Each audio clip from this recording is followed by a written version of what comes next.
sourire. On vous fait. La justice, on vous fait. L'administration, la nique. Derrière une fenêtre, c'est facile. Face à face, ça sera peut-être un tout petit peu plus compliqué. Nadine Piquet dirige la maison d'arrêt de Fleury-Mérogis. Tu veux quoi? La plus grande prison d'Europe. 4000 détenus. Un paquebot. Le paquebot est difficile à manœuvrer, surtout depuis quelques mois. Fleury détient dans ses cellules le plus grand nombre d'islamistes en France. Ce sont des détenus qui, très souvent, ont une culture sur l'islam qui leur appartient, qui leur est propre. Ils ont une personnalité bien affirmée. Il faut y faire attention, les observer, pour éviter qu'ils disséminent leurs pensées à d'autres qui sont plus vulnérables. En France, 211 personnes sont incarcérées au titre de l'islamisme radical.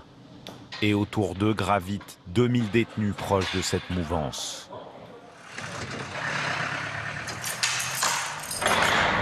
Les chiffres ont doublé en un an.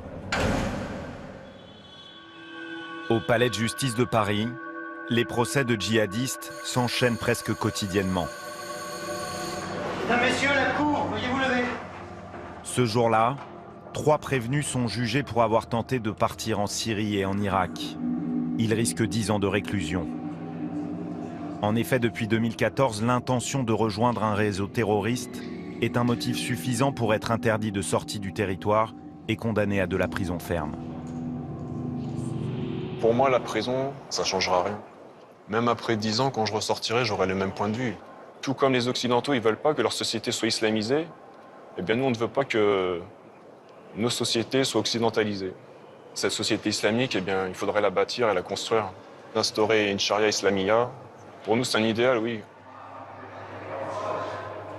Mehdi, lui, s'est radicalisé en consultant des sites islamistes sur Internet. Il a été interpellé juste avant son départ. Je suis là pour terrorisme. En fait, je voulais partir faire le djihad au Mali en 2012. J'étais une personne qui voulait aller défendre les musulmans qui sont opprimés. Comme ce qu'on voit aujourd'hui en Syrie, voilà. Vous craignez d'être condamné lourdement? C'est le destin. Parce que nous, les musulmans, on réagit comme ça. On raisonne dans le sens où tout ce qui nous arrive de bien ou de mal, c'est Allah qui nous le donne. À nous de surmonter les épreuves. Est-ce que vous méritez la prison? Je sais pas. Vous savez pas? Non. Je connais pas l'invisible. La justice redoute de laisser des bombes à retardement en liberté. Monsieur, levez-vous, s'il vous plaît. Mehdi est condamné à 6 ans de prison ferme. Vous contestez les faits qui vous sont reprochés? Il va être incarcéré à la maison d'arrêt de Fleury-Mérogis.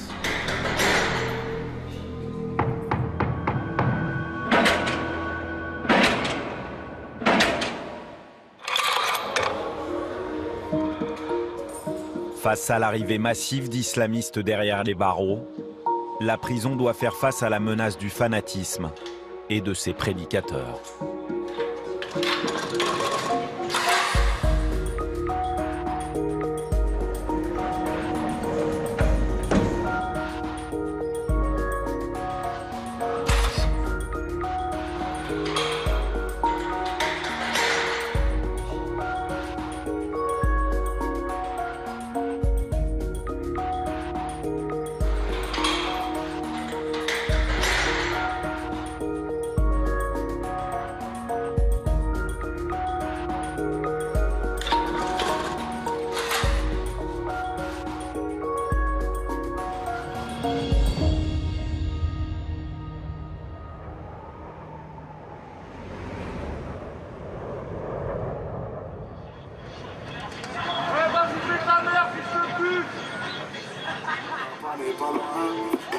Oh le voisin! Oh le voisin!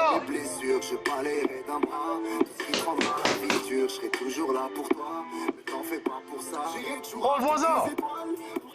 Eh, s'il te plaît, juste baisse un peu, s'il te plaît. Eh, dans même pas une heure, je sors en promenade, après tu peux mettre. 6 mois après son procès, nous retrouvons Mehdi dans sa cellule. Ça se passe souvent comme ça Ouais, ouais. Non, ils sont gentils, les gens. Communiquer Ouais. Faut frapper pour qu'il entende, parce qu'avec la musique. Quand moi je mets le Coran à fond, bah, si lui ça le dérange, il tape et je descends, je baisse le son. le Coran à fond. Ouais, le CD de Coran dans le poste. Des fois on me prête un poste, je mets le Coran. D'accord. À Fleury, comme tous les condamnés pour des faits de terrorisme, Mehdi a été placé seul dans une cellule. Et là c'est les toilettes, et là la douche. Je vis là, je dors là. Et la place d'en haut, je mets toutes mes affaires, je les étends ici. Quand je les lave, je les étends là. Et moi je dors en bas. Là ici, il y a mes livres pour m'instruire. Dans sa bibliothèque, pour seule lecture, des livres religieux. En arabe. En arabe. Et là, c'est la biographie du prophète, sallallahu alayhi wa sallam.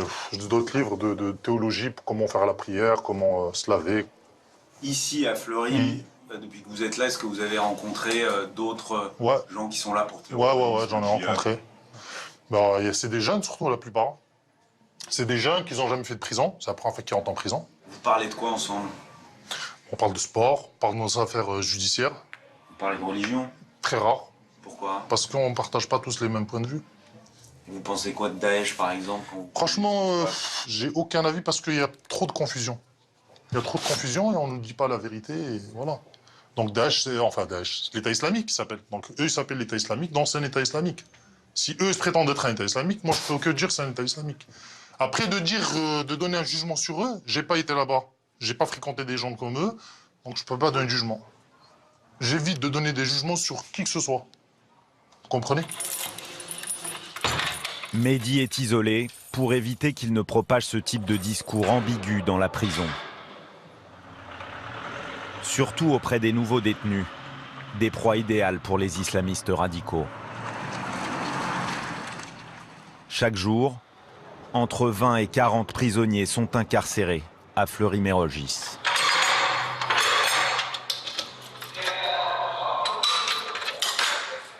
Monsieur, venez avec moi, s'il vous plaît.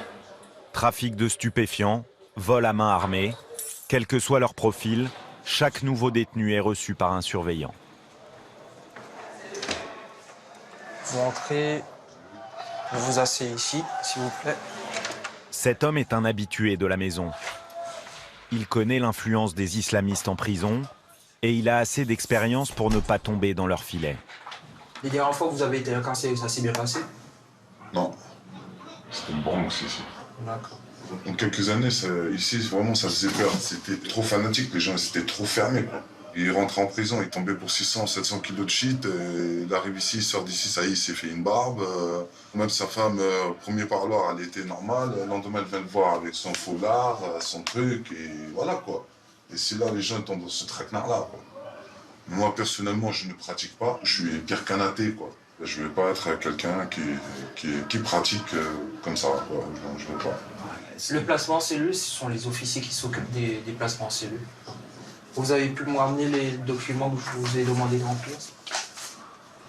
Bonjour. Bonjour, monsieur. Mais pour les autres, tous ceux qui découvrent la prison, c'est au début de leur détention qu'ils sont le plus fragiles et le plus manipulables. Ok, c'est le 17. Est-ce que quelqu'un va venir vous voir? Est-ce que quelqu'un va s'occuper de vous, va vous envoyer? Pour l'instant, je pense pas. Parce que j'ai perdu ma mère, j'ai que mon père et j'ai mes 2 filles qui sont au foyer. Elles sont placées, vos 2 filles? Ouais. D'accord. Et moi, d'accord. Voilà. Ok. Ce détenu croisera inévitablement des islamistes comme Mehdi.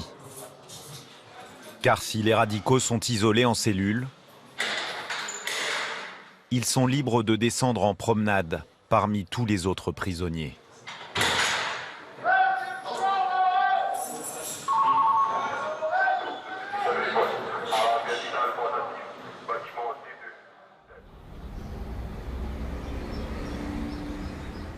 La prison est aujourd'hui derrière lui, mais Karim Mokhtari a passé 6 ans à l'ombre des Miradors il y a quelques années pour vol à main armée.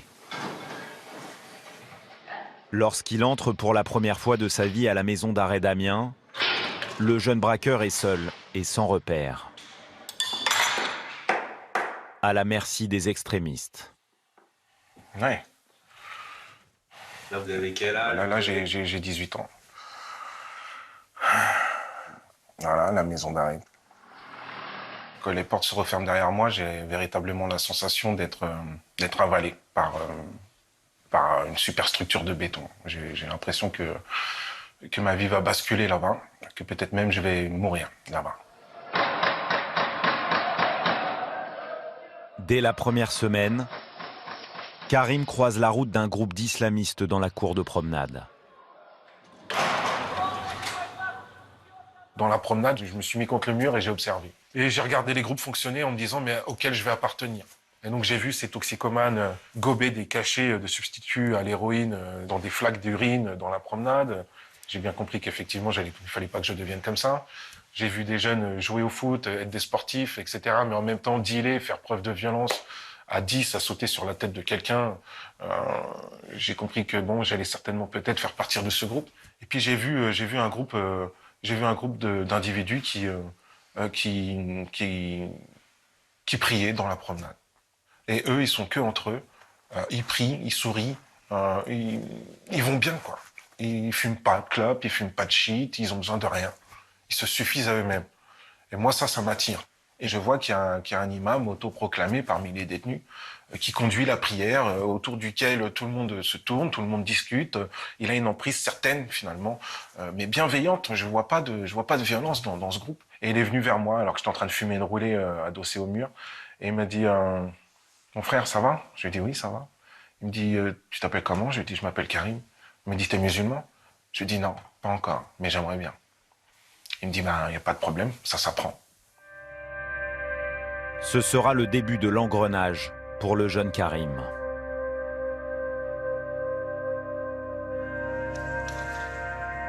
L'histoire de Bernard commence de la même façon. Nous avons convié cet ancien détenu dans ce décor, une prison reconstituée pour l'aider à faire rejaillir les souvenirs encore à vif de son endoctrinement.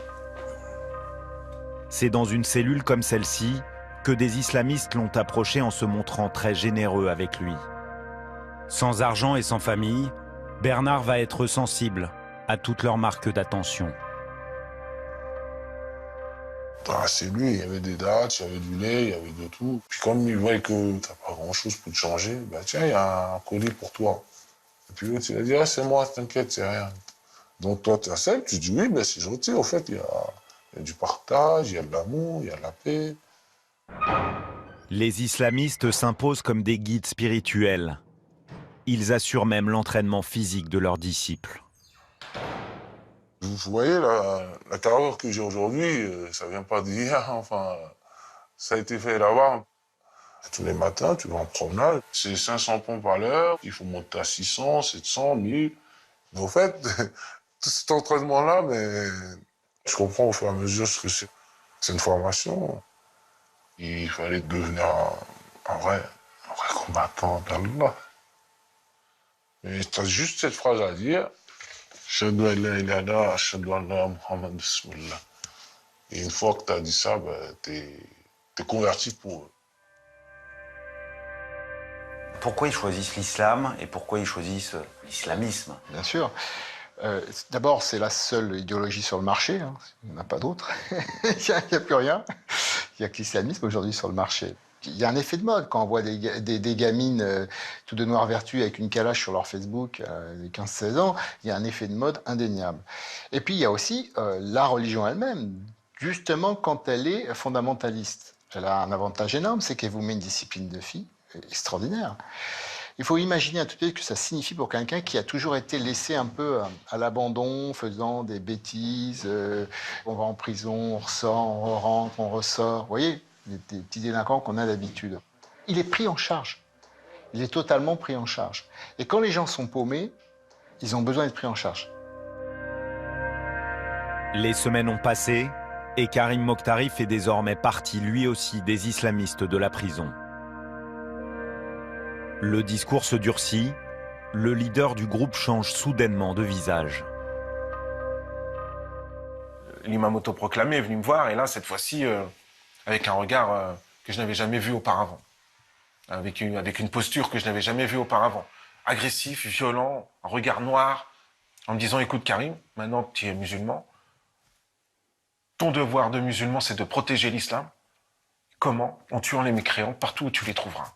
Et quand tu sortiras, il faudra aller t'entraîner. Je connais des gens pour ça. Et tu iras t'entraîner au Pakistan ou ailleurs, et ensuite, tu iras faire le djihad. Et là, pour moi, ça a été très compliqué d'accepter son discours, parce que déjà, il m'a choqué. J'avais l'impression d'être face au diable, quelque part. Vous avez pu refuser concrètement sa proposition? Oui, je lui ai dit non, moi, je ne ferai pas ça. Pour moi, l'islam, c'est pas ça. Karim s'est détourné de l'emprise des fanatiques et il a réussi à se reconstruire au fil des années. Aujourd'hui, il anime des conférences dans les cités et dans les prisons pour sensibiliser les jeunes aux dangers de la radicalisation.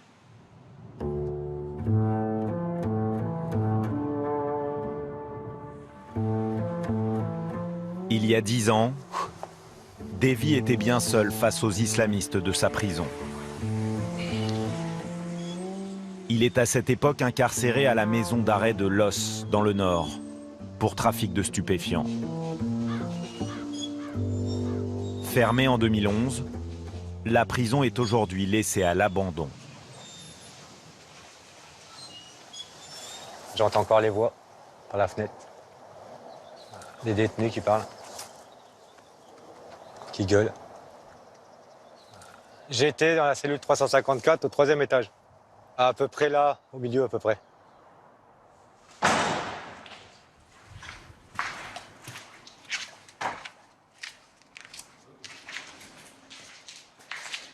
Tout ça, c'est des cellules.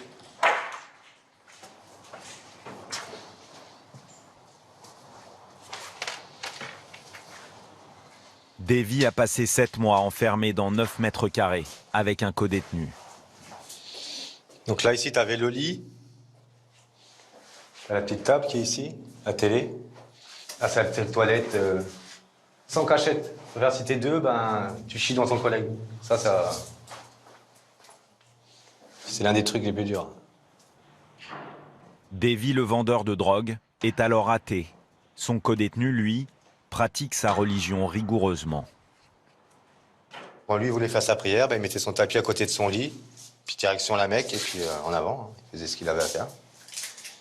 Quand il y avait quelqu'un ici 24 heures sur 24, on a vite fait de se faire retourner le cerveau si on est assez faible mentalement.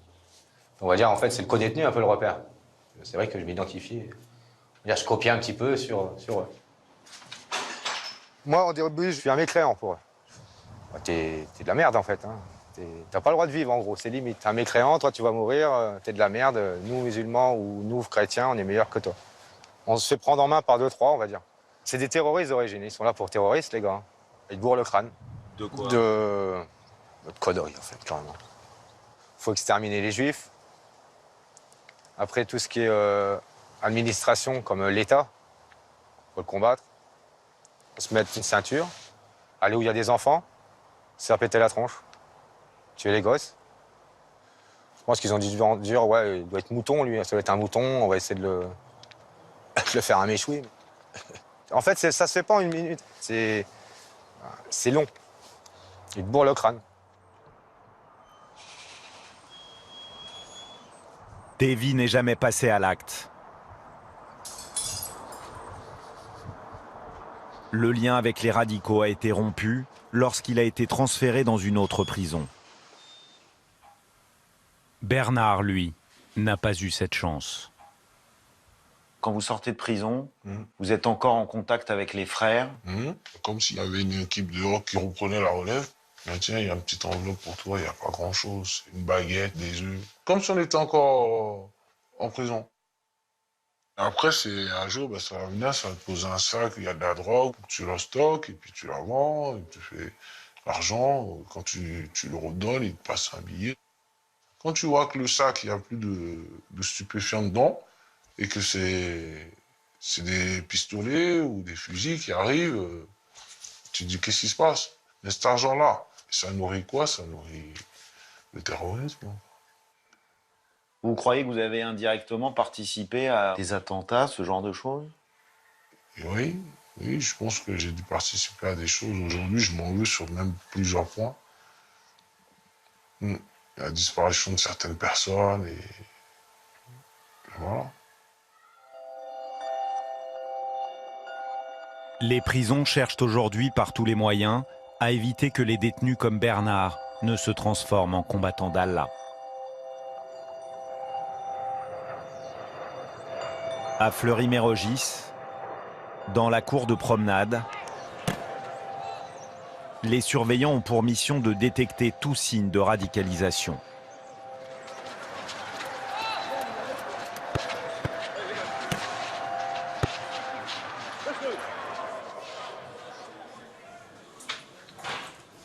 JN1 51. Rapprochez-vous de la porte. Au milieu de la cour, dans une passerelle aménagée avec des vitres sans teint, ils ne peuvent pas nous voir. Un surveillant scrute les détenus en permanence. Qu'est-ce que vous observez exactement? Des comportements suspects, des échanges comme ça. Et l'ambiance générale de la détention. Un détenu qui fait du prosélytisme, ça ressemble à quoi? Il peut y avoir un rassemblement autour de lui. Il peut y avoir des effets religieux, malheureusement, qui soient descendus. Et là, ils s'en servent. Comme quoi, par exemple? On a déjà vu des djellabas, et des versets, etc.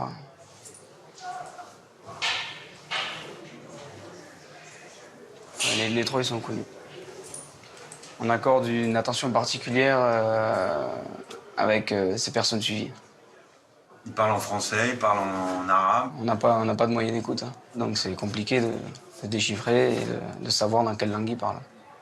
Donc vous savez pas trop ce qu'ils racontent? Non, complètement. Donc c'est difficile de savoir s'ils font du prosélytisme ou s'ils discutent de la pluie et du beau temps. Exactement.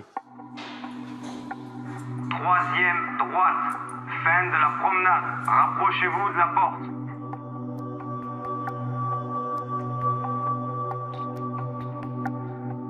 Être les grandes oreilles de la prison. Repérer les mentors et leurs disciples.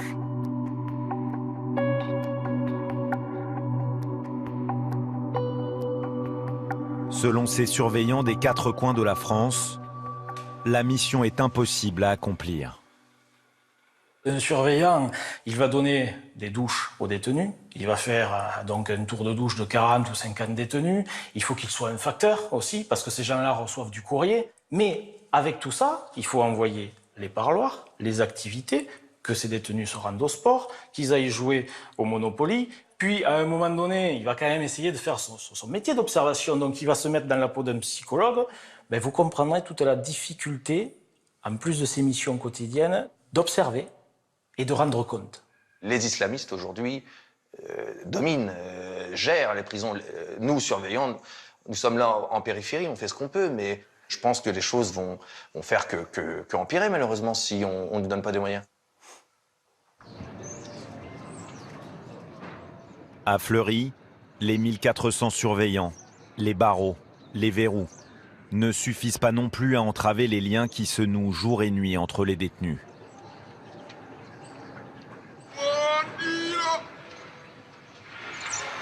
Ah bon? T'as des clopes? Ouais, depuis longtemps. J'ai même pas pris le truc, wallah. J'ai pas reçu mon truc. D'une cellule à l'autre, les prisonniers discutent, souvent en langage codé. D'accord. On voit mal le fil là, je vois. Attends, j'envoie un lasso, comme ça il va te l'envoyer, on se rapproche tous les deux. Vas-y. Grâce à leur lasso, des morceaux de drap déchirés, ils se livrent des colis d'une fenêtre à l'autre. Ah ouais, après tu me fais descendre. Ah, descends encore un peu. Le mot. Attire le mou, ma gueule. Ils s'échangent cannabis, portables et petits mots. Le prosélytisme peut avoir lieu à tous les étages. Va te niquer ta mère. L'administration pénitentiaire fait ce qu'elle peut pour tenter de limiter le phénomène. Des fouilles sont organisées quotidiennement dans des cellules, au hasard.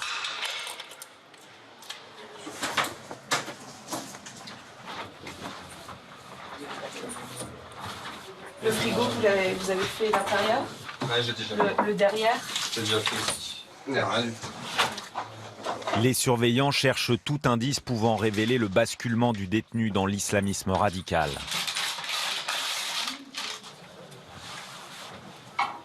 Une personne qui est arrivée, qui était par exemple catholique pratiquante, et du jour au lendemain, on trouve dans sa cellule le Coran. Et on retrouve aussi des magazines en arabe qui peuvent justement être radicaux. Si on voit qu'il refuse de regarder la télé, s'il ne veut plus voir de femmes en maillot de bain, et quand on voit par exemple avec qui il est en promenade, ça peut être avec justement quelqu'un qui revient de Syrie, ça c'est de l'information précieuse. Et après nous on compile et tous les mois on fait un bilan. Alors vous avez trouvé quoi pour l'instant? Câble d'alimentation trafiqué. Et vous n'avez pas trouvé de téléphone? Pas encore. Ça vous l'ouvrirez quand j'ai pas mes gants. Dans cette radio se cache un objet interdit et pourtant très répandu en prison. Impeccable, c'est un iPhone impeccable. Ils vont avoir une sanction disciplinaire et un retrait de leur remise de peine. Ici, dans cette cellule, il n'y a pas de soupçon de radicalisme. Non, non. Là, on a un détenu qui pratique la religion musulmane, mais de façon, en tout cas, pour nous correcte. On n'a pas vu de document. À part le téléphone. Oui, le téléphone, mais ça peut être pour communiquer avec l'extérieur, mais pas obligatoirement quelque chose de radical. Donc là, pour l'instant, il n'y a rien d'inquiétant dans cette cellule. Selon Karim Mokhtari, leur grille de détection est complètement obsolète. Les surveillants sont en galère par rapport à cette question. Comment est-ce qu'on leur demande, c'est la commande, il faut identifier les radicaux. Mais comment est-ce qu'on identifie un radical? Est-ce que la présence d'un Coran dans une cellule, il porte une barbe alors qu'il y a 2 semaines il n'en avait pas? Sa femme est venue le voir avec un voile au parloir, il a demandé un repas halal, il ne parle plus avec les gens, il ne veut pas à la télé. Comment est-ce qu'on fait? Parce que de toute manière, il va être très discret, donc ça ne va pas se voir. Il n'y a rien qui nous permet d'étudier le taux de radicalisation d'un individu. Rien. Comment on fait alors? Eh ben, on ne fait pas. Par contre, on empêche qu'il se radicalise. On fait ce qu'on peut avec ce qu'on a. On fait beaucoup. Et je trouve que c'est assez pénible d'entendre systématiquement dire que la prison est le lieu de la radicalisation, que la prison fait des terroristes, que la prison est un lieu en fait de perdition. Tout ça, c'est pas si simple que ça à détecter. Ça peut se passer en cours de promenade, ça peut se passer entre cellules, ça peut se passer également au sein des activités, ça peut se passer au sport. On peut pas tout maîtriser. Enfin, je veux dire, dans la société, on maîtrise pas tout non plus. En prison, c'est pareil. C'est assez extraordinaire ce discours parce que d'abord, je crois que c'est un lieu privilégié et deuxièmement, je crois que c'est un endroit où on ne devrait pas pouvoir se radicaliser. Si le discours consiste à dire « Ah, en maison d'arrêt, qu'est-ce que vous voulez, c'est comme dehors », ben oui, alors ils peuvent se radicaliser, ils peuvent aussi avoir de la drogue, des téléphones portables, des ordinateurs, des flingues, je sais pas, on s'arrête tout. Non, la maison d'arrêt, c'est un endroit où on peut mettre des limites, sinon ça sert à rien. Concrètement, est-ce que c'est réellement possible, ça, de les bâillonner complètement pour qu'ils ne propagent pas leurs idées en détention? Non, la prison française n'est pas Guantanamo. Les prisonniers peuvent se parler entre eux, enfin les détenus peuvent se parler entre eux, on ne peut pas empêcher les détenus de se parler. Non, je pense que l'isolement total, c'est pas respectueux, au risque de choquer nos concitoyens, ça n'amène rien, ça en fait des fauves et des bêtes humaines. Donc, on ne peut pas empêcher le prosélytisme quelque part. On ne peut pas empêcher le prosélytisme. L'administration pénitentiaire s'avoue impuissante face à la propagation de l'islamisme carcéral. Le phénomène ne date pourtant pas d'hier.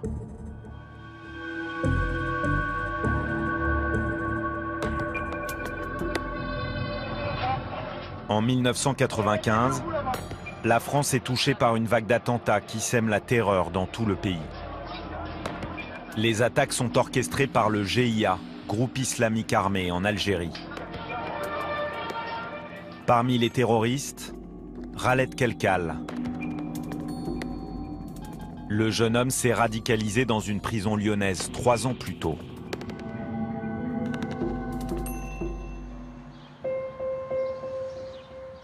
David Valade fait partie à l'époque du même réseau terroriste que Kelkal. Il est incarcéré juste après les attentats.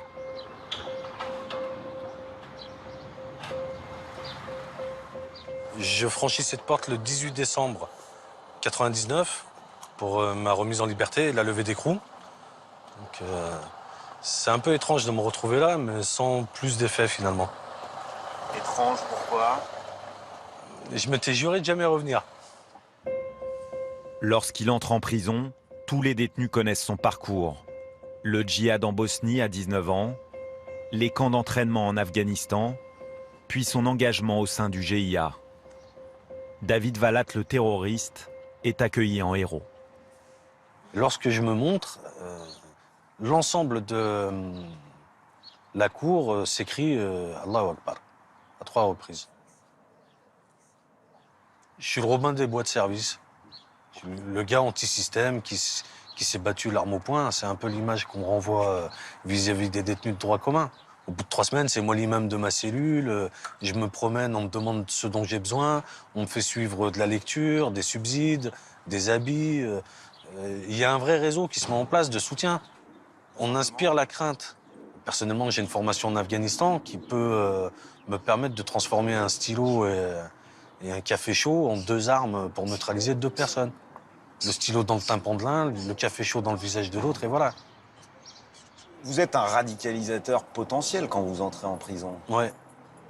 Ça n'est jamais le cas me concernant parce que je suis dans mon truc et j'entends pas forcer les gens à penser comme moi. Après 5 ans passés entre 4 murs, le djihadiste forcené se métamorphose. Ça me permet de me poser finalement. Et surtout, je me donne l'objectif de lire 2 livres par jour. Et finalement, ma vision du monde a eu le temps de changer grâce à ce temps que j'ai pris de lire. On ne peut pas prôner la gloire du combat, c'est pas vrai. C'est une vaste escroquerie. Les gens qui vendent ça sont des affabulateurs.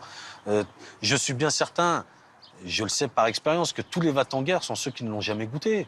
Tous ceux qui prétendent que les martyrs sentent le musc, moi je les ai sentis, ça sent une odeur à vomir. David Valat avait pourtant tout, du parfait recruteur. Moi, j'ai rencontré personnellement 2-3 personnes qui avaient un très grand pouvoir d'attraction et de conviction. Comment vous le sentez, ça? Enfin, le caractère très calme, le discours très posé, c'est exactement l'inverse de ce qu'on peut imaginer. Vous voyez, les plus efficaces, ce sont ceux qui expliquent calmement, jamais de violence dans les propos. Voilà, quelque chose de...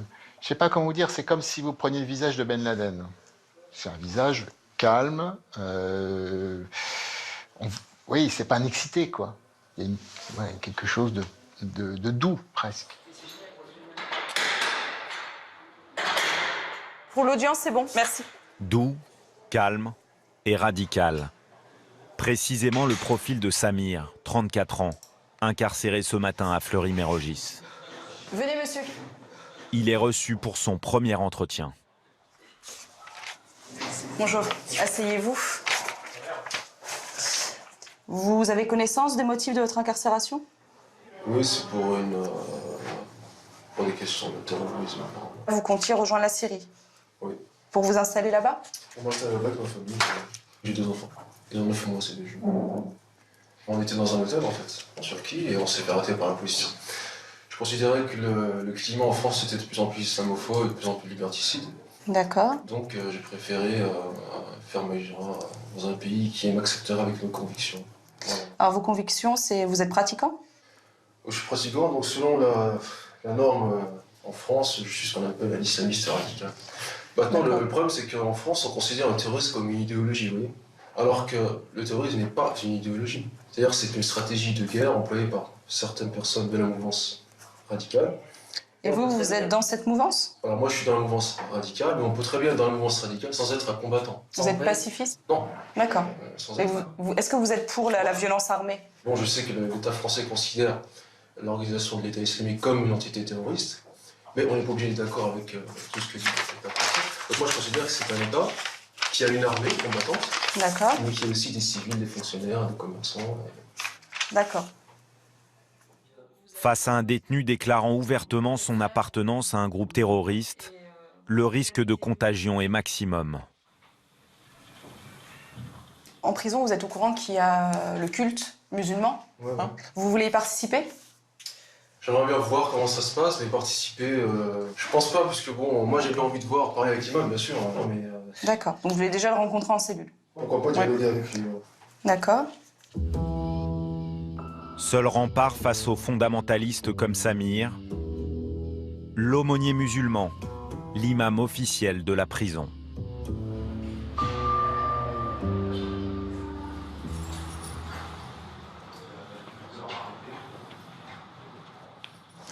Ça va les baisses? Tu vas bien? La forme? Alhamdulillah.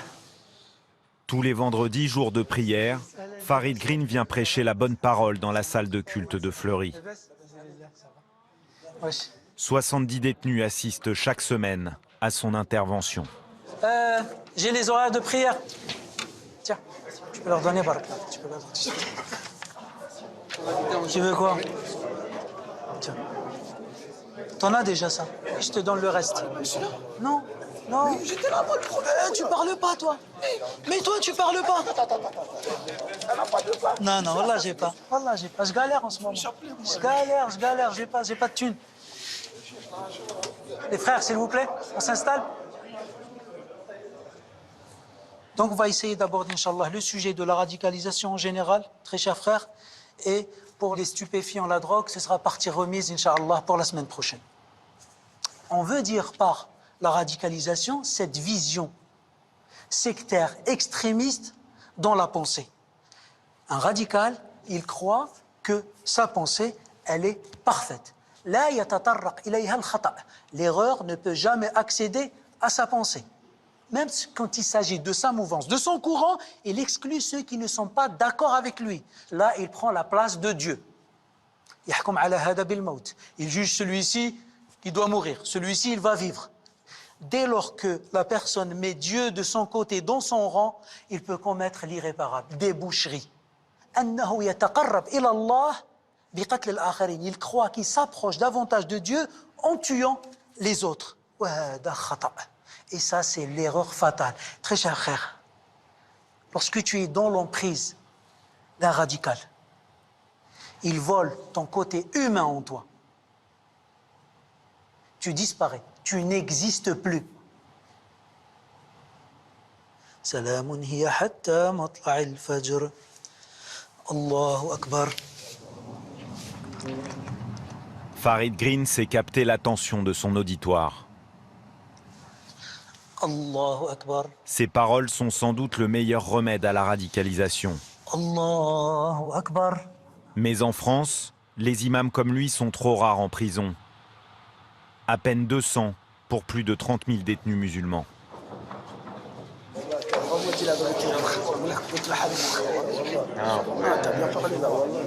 Quand c'est la vérité, il faut dire.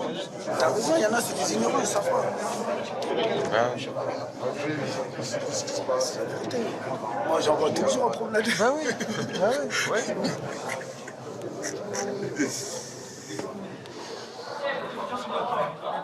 Samir, le détenu radical arrivé ce matin, n'a pas assisté au prêche de l'imam.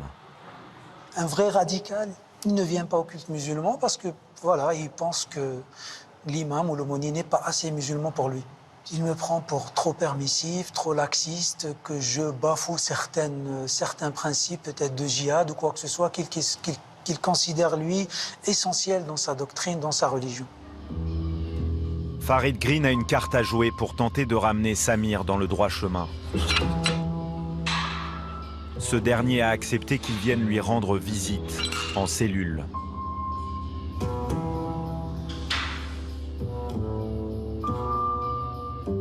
Mais la rencontre a duré à peine 10 minutes.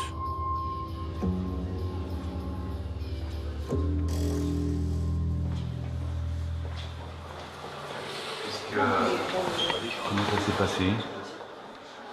On a discuté, commencé à discuter. Il a essayé de me traîner dans son terrain. Quand je lui ai argumenté, je l'ai contre-argumenté. Il m'a dit qu'il refuse de continuer le dialogue parce que pour lui, je ne prends pas tous les préceptes de l'islam en compte. Et il se pourrait qu'au détriment des sources authentiques, je rajoute quelque chose de ma tête. Je suis quelqu'un qui utilise son cerveau, qui réfléchit. Et j'ai pas trop le droit en fait à ça. Donc il a rompu le dialogue. Directement. Mais tout gentiment, tout poliment. L'imam lui-même est impuissant.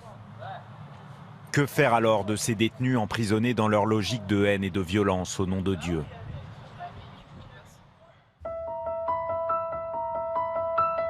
Quelques semaines après les attentats de Charlie Hebdo, les pouvoirs publics ont décidé de réagir. Les phénomènes de radicalisation se développent en prison. Ce n'est pas nouveau.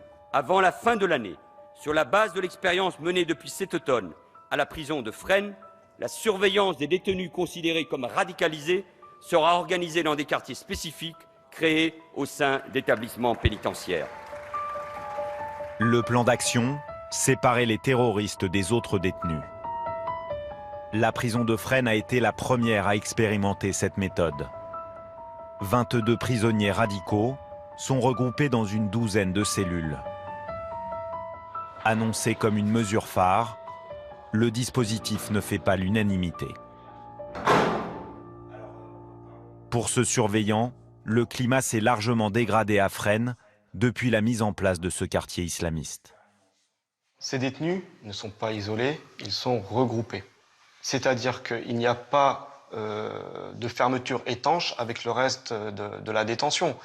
Et là, quand on les a regroupés, on a créé, voilà, malheureusement, un noyau dur. Nous, ce qu'on a vu apparaître, ça a été donc des prières collectives en cours de promenade, des prêches aux fenêtres, des appels au djihad, des appels à tuer des surveillants, des appels à refuser l'autorité. Ils n'ont aucun scrupule à mettre un coup de lame à un surveillant, à vouloir l'étrangler, lui cracher dessus, ou ne serait-ce déjà, par exemple, ne pas lui dire bonjour. Voilà, ça passe par toutes ces choses-là. Mais ça arrive ou c'est la peur que ça arrive? Non, ça c'est le quotidien de nos détentions.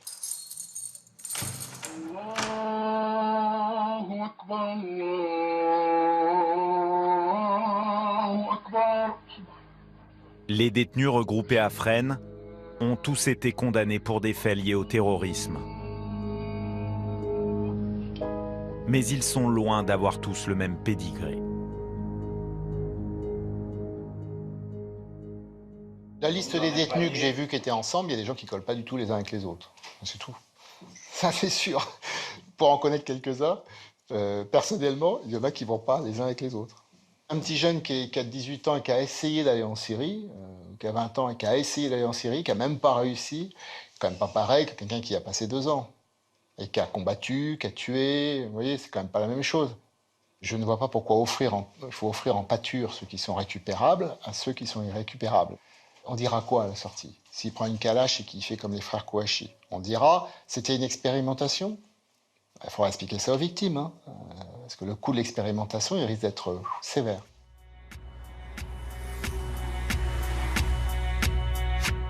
Jonathan a été incarcéré dans le quartier des radicaux à Fresnes. À 22 ans, le jeune homme avait publié sur Facebook des photos de lui en moudjahidine. Hissé un drapeau d'Al-Qaïda sur le toit de sa maison. Et surtout, la police avait retrouvé chez lui de quoi fabriquer des explosifs. Il a été condamné à 6 ans de prison. Mais ce jeune amateur de grosses voitures et de rap, provocateur et un peu perdu, devait-il être placé au milieu des terroristes de Fresnes? Le juge Trévidic qui a instruit l'affaire est catégorique.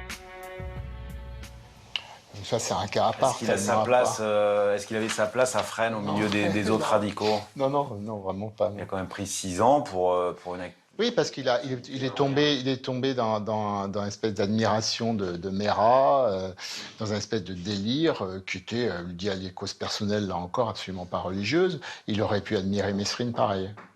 Ça veut dire qu'on n'est pas dangereux, mais il n'a pas le profil du jeune radicalisé. Maintenant, il deviendra peut-être comme les autres, fatalement au contact des autres. Au départ, lorsque Jonathan est placé dans le quartier des islamistes à Fresnes, le garçon est autant intimidé que fasciné par ses codétenus. Allô? Oui. Nous avons pu le contacter dans sa cellule. Avant de rentrer en prison, je les voyais, ces gens-là, que en vidéo. Il y en avait, ils étaient d'accord avec Al-Qaïda, et il y en avait, ils étaient d'accord avec Daesh. Bon, je suis arrivé, je connaissais rien. On m'a mis 3 ou 4 mois avec eux, j'ai appris des trucs qu'on doit faire, des trucs qu'on ne doit pas faire. avec les filles, pas écouter la musique, pas fumer. Et le musulman est sacré, le mécréant il est pas sacré. Voilà. T'as lu le Coran? Je l'ai lu jusqu'à la moitié et après j'ai arrêté parce que j'aime pas trop lire. Moi. Ça me fait mal à la tête de lire. Après bon, il y en a un, il m'a appris à faire la prière. Et après t'as prié régulièrement? Ouais. À 6h30, 6h, j'arrivais pas à me lever. Moi c'est juste ça qui m'énerve. C'était dur le matin. Si t'avais refusé de faire la prière? Je sais pas. Tu pries pas. Mais par contre, voilà. Tu te manques avec lui ou quoi, il te frappe direct. Ben ouais.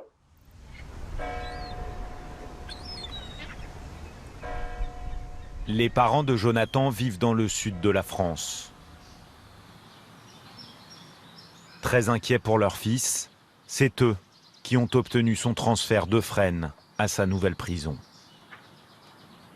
J'ai voulu qu'il le change de Fresnes. Même moi et mon ex, on a voulu qu'il change de là-bas, qu'il ne reste pas avec ces gens.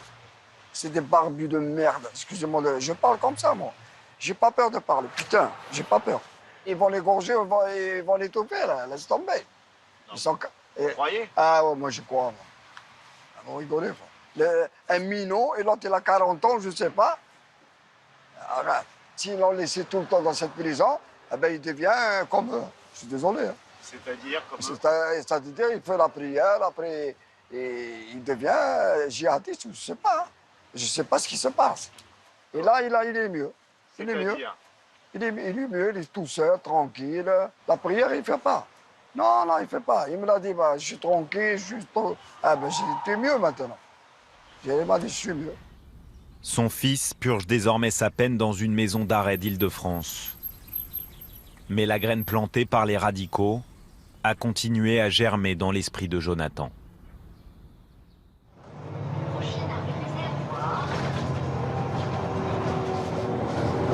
Six mois se sont écoulés depuis notre premier coup de fil avec lui. Sa mère, comme chaque mois, vient de traverser la France pour lui rendre visite au parloir. Ces derniers temps, son fils n'a d'intérêt que pour la religion. Voilà, c'est sur l'histoire de la religion et celui-là. C'est lui qui vous les a commandés? Ben, il voulait deux livres, oui, c'est lui qui me l'a demandé. Dans cette prison, sa mère le pensait à l'abri. Mais depuis plusieurs semaines, elle ne reconnaît plus son fils. Moi, je me languis qu'il sorte parce que, à l'intérieur, depuis qu'il est en prison, il a des idées sur la religion que, voilà, on n'a pas les mêmes idées, quoi. Il me dit que le jour qu'il se marie, que sa femme, il faut qu'elle soit voilée, sinon il ne se marie pas. Je veux dire, tout ça, pour moi, c'est... Voilà, j'arrive pas à comprendre ça. Jonathan avait pourtant décidé de s'éloigner de la religion. Quelque chose s'est passé. Son répondeur va nous le confirmer.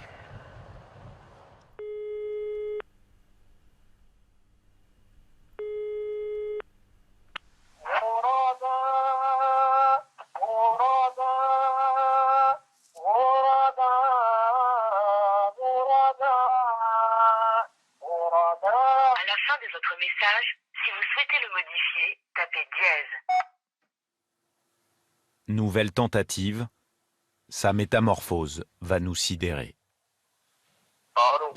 Ouais. Pourquoi tu voulais ça sur ton répondeur, toi? Après, lui, il change. Genre, j'ai des frissons et tout quand j'écoute. J'aime trop. Depuis que j'ai écouté les chants islamiques, je peux plus écouter le rap. Il parle mal. C'est pourri. Là, ils ont ramené un frère de frère. Il est venu, il est avec moi dans le bâtiment. Et maintenant, je suis avec lui en promenade.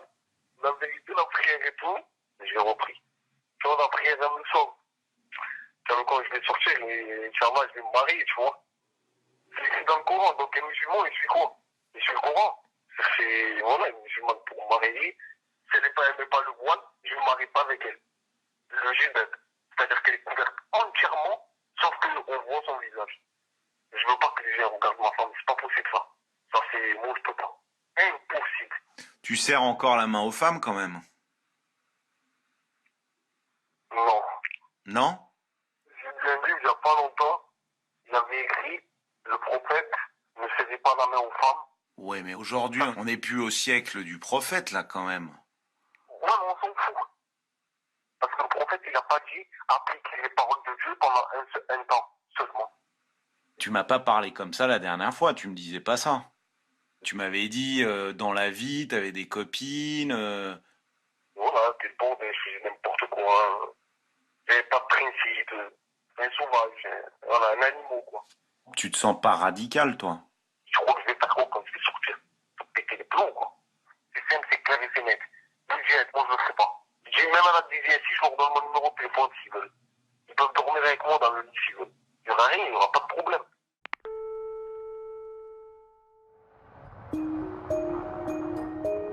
Personne ne peut prédire la trajectoire de Jonathan. Mais un espoir subsiste. Il participe à un atelier de déradicalisation où une vingtaine de détenus comme lui sont accompagnés par des sociologues et des psychologues. Le temps dira si l'expérience a porté ses fruits. Le temps, il est parfois la clé pour éclairer les parcours les plus obscurs. Comme celui de Bernard, qui, après 10 ans de prison et de fanatisme, a finalement emprunté une autre route. Aujourd'hui, vous vous sentez un combattant d'Allah? Alhamdoulilah. Je suis un combattant, mais dans le sens où j'ai compris ce que c'est la tolérance de l'autre. Moi, j'essaie de ne pas marcher n'importe comment, quoi.